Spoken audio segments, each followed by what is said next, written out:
Hello everyone. Our today's topic is pleura. This is the second lecture on the pleura. In this lecture, I will start first about the parietal pleura. For parietal pleura, you see this diagram. This is the wall of the thorax. You know that in the wall of the thorax, the rib and intercostal spaces are there. Ribs and intercostal spaces are present in the wall of thorax. This is the diaphragm muscle. This is the diaphragm muscle. This is the pleural sac of one side, and this is the pleural sac of other side. In between the two pleural sac, here there is a space, and this space it is called mediastinum. This space is called mediastinum. Now in pleural sac, you know that it is a two-layer. Outer layer is parietal layer, and inner layer is visceral layer. So this inner layer, this is the visceral layer, and this is the outer layer. It is the parietal layer. It is the parietal layer, and visceral layer and parietal layer, they are continuous with one another at the root of the lung. At the root of the lung. For descriptive purpose, parietal pleura is divided into four parts. For descriptive purpose, parietal pleura is divided into four parts. First part, it is called cervical pleura. First part is called cervical pleura. Now see, this is the medial one-third of clavicle, and this is the cervical pleura. So, and this is the apex of the lung. So cervical pleura, it covers the apex of the lung. It is situated in the inlet of thorax, and it lying above the medial one-third of clavicle. Cervical pleura, it covers the apex of lung. It is situated at the inlet of thorax, and it lying above the medial one-third of clavicle. Second part, this is the diaphragm muscle. So second part, see, it covers the upper surface of diaphragm. So part of the parietal pleura which covers the upper surface of diaphragm, it is called diaphragmatic pleura. So diaphragmatic pleura covers the upper surface of diaphragm.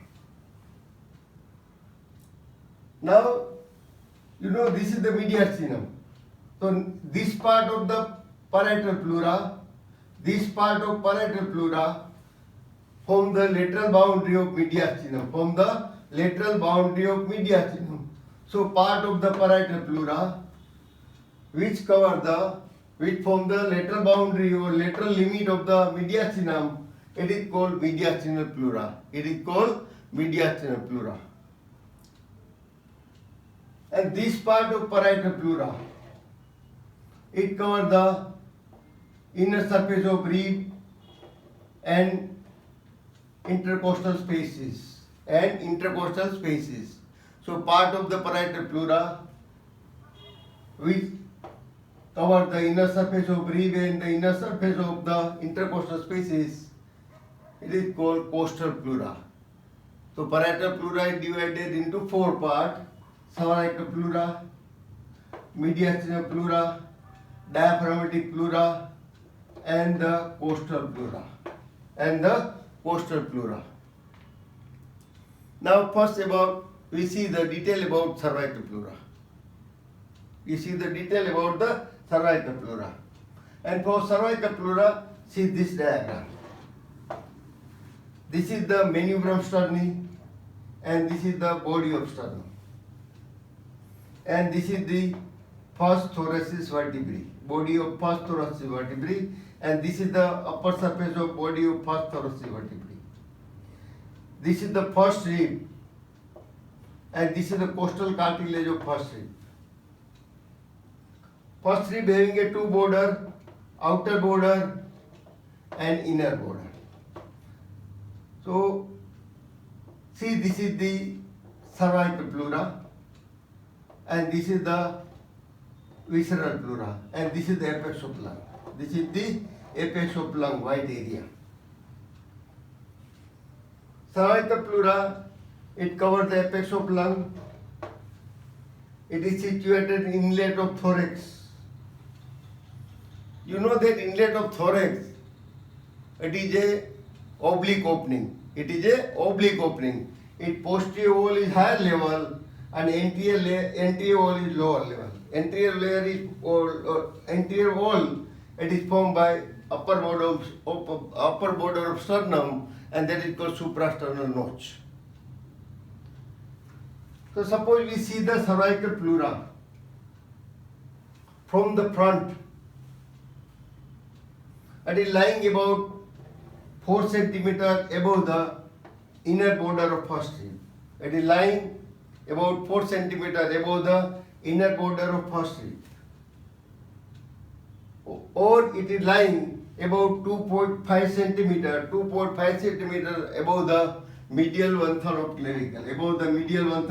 clavicle, But we see the cervical pleura posteriorly near the neck of the rib. It is only extend up to the neck of the rib, because the neck of the rib, it is higher level than the anterior part of the rib and the costal cartilage. Now in front of the neck of the rib, the four structures are running vertically downward. Here these four structures are there, 1, 2, 3 and 4. Most medial structure, most medial structure is sympathetic trunk. Next one is the first posterior intercostal vein. Third one, it is superior intercostal artery. And fourth one, it is the first thoracic nerve. So four structures are running in front of the neck of the rib, and they come in relation with cervical pleura from medial to lateral side. First is the sympathetic trunk, then first posterior intercostal vein, then superior intercostal artery, and first thoracic nerve. So this cervical pleura, again, it covers the apex of the lung.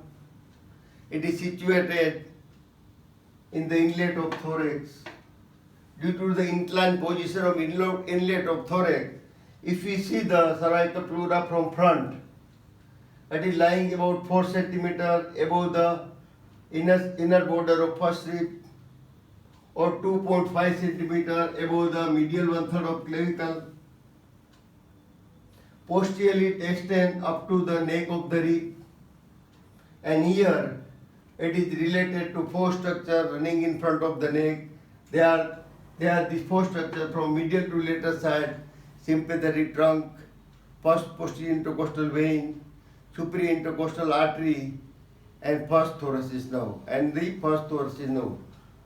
And superficially, the cervical pleura, it is covered by suprapleural membrane. Superficially it is covered by suprapleural membrane. You know that second name of suprapleural membrane, it is called Simpson's fascia. And the third name is diaphragm of inlet of thorax. Again, suprapleural membrane superficially cover it.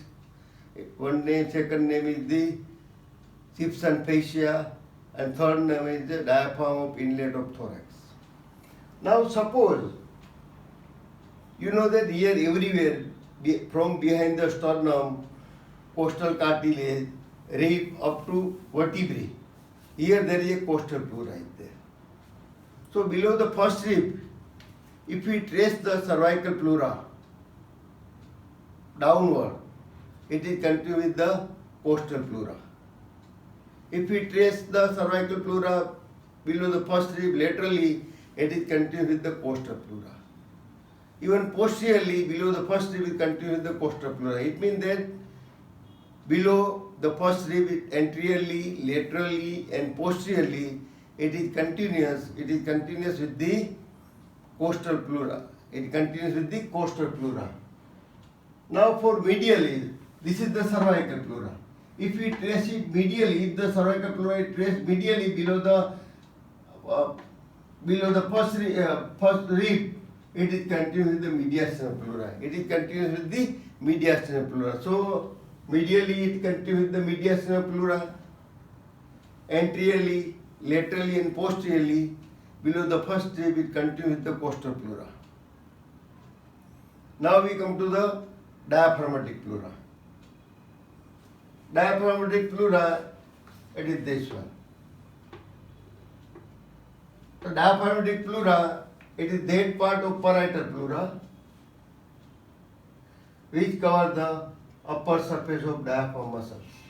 Which cover the upper surface of diaphragm muscles. Now I told that here everywhere from behind the sternum up to the vertebrae there is a costal pleura. So suppose we trace the diaphragmatic pleura upward, anteriorly or laterally or posteriorly.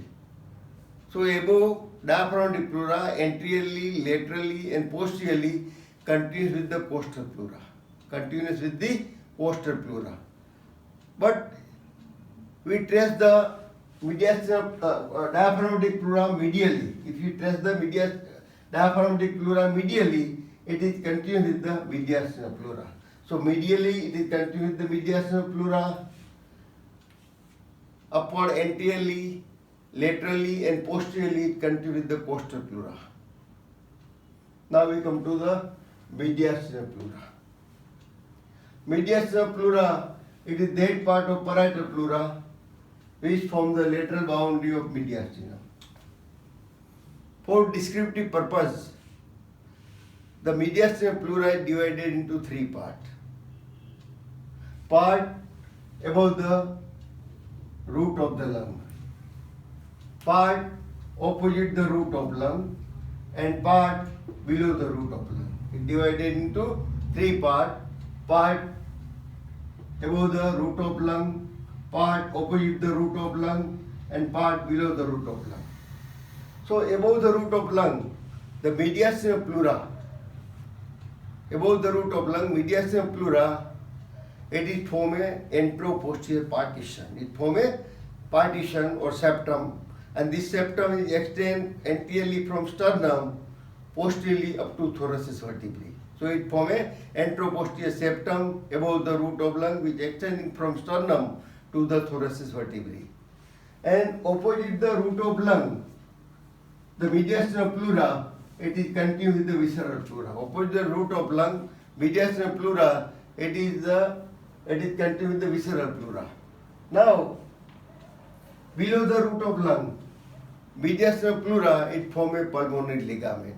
Again, mediastinal pleura above the root of lung, from a septum extending from sternum up to the body of vertebrae. Opposite to the root of lung, it continues with the visceral pleura, and below the root of lung, it form a pulmonary ligament. Now, we see the costal pleura in details. You know that for costal pleura, you see this diagram. This is the transverse section of thorax. In transverse section of thorax, this is anteriorly, this is the sternum, and posteriorly thoracic vertebrae. This is the rib, and this is the costal cartilage. This is the rib, and this is the costal cartilage. Now this is the one pleural sac, and this is the other pleural sac, and this is the mediastinum. So this layer here in the transverse section, only the two parts of parietal pleura is seen. One is mediastinal pleura, and second is cervical pleura. Now cervical pleura, see here, it covers the inner surface of the sternum. It covers the inner surface of costal cartilage. It covers the inner surface of rib. It covers the inner surface of intercostal spaces, and it covers the side of thoracic vertebrae. So costal pleura covers the inner surface of sternum, inner surface of the costal cartilage, inner surface of the rib, inner surface of intercostal spaces and side of thoracic vertebrae. Now, how many surfaces, how many ribs they are covered by posterior pleura? For that, we draw the three lines. Suppose we draw a one line which passes through the center of clavicle. This line is called mid-clavicular line. Line passes through the center of clavicle vertical line. It is called mid-clavicular line. Suppose you draw a second vertical line which passes through the center of axilla. It is called mid-axillary line. And posteriorly, suppose we draw a line, vertical line, pass through the inferior angle of scapula. It is called mid-scapular line. So three lines: mid-clavicular line, mid-axillary line, and mid-scapular line. Now in the mid-clavicular line, the posterior pleura extend up to the 8 ribs. Extend up to the 8 ribs. It means that in the mid-clavicular line, upper 8 ribs, they are covered by posterior pleura. In mid-axillary line, posterior pleura extend up to the 10th rib. So in mid-axillary line, it covers the upper 10 rib. And mid-scapular line, it extends up to the 12th rib. So in mid-scapular line, it covers the all the ribs. So mid-clavicular line, 8 ribs covered by posterior pleura. Mid-axillary line, 10 rib, and mid-scapular line, it covers all the ribs. It covers all the ribs. Now, suppose we trace the posterior pleura downward, either anteriorly, laterally, or posteriorly. Anteriorly, laterally, or posteriorly, it is continuous with the diaphragmatic pleura. It is continuous with the diaphragmatic pleura. If we trace it medially, so medially means if you trace it here behind the sternum, so anteriorly here, it is continuous with the mediastinal pleura. If you trace the posterior pleura at the side of thoracic vertebrae posteriorly, it is continuous with the mediastinal pleura. It means that posterior pleura anteriorly and posteriorly continue with the mediastinal pleura. And anteriorly, laterally, and posteriorly, it is continuous with the posterior pleura. Now, remaining part we will see on the next lecture. Today's topic is over.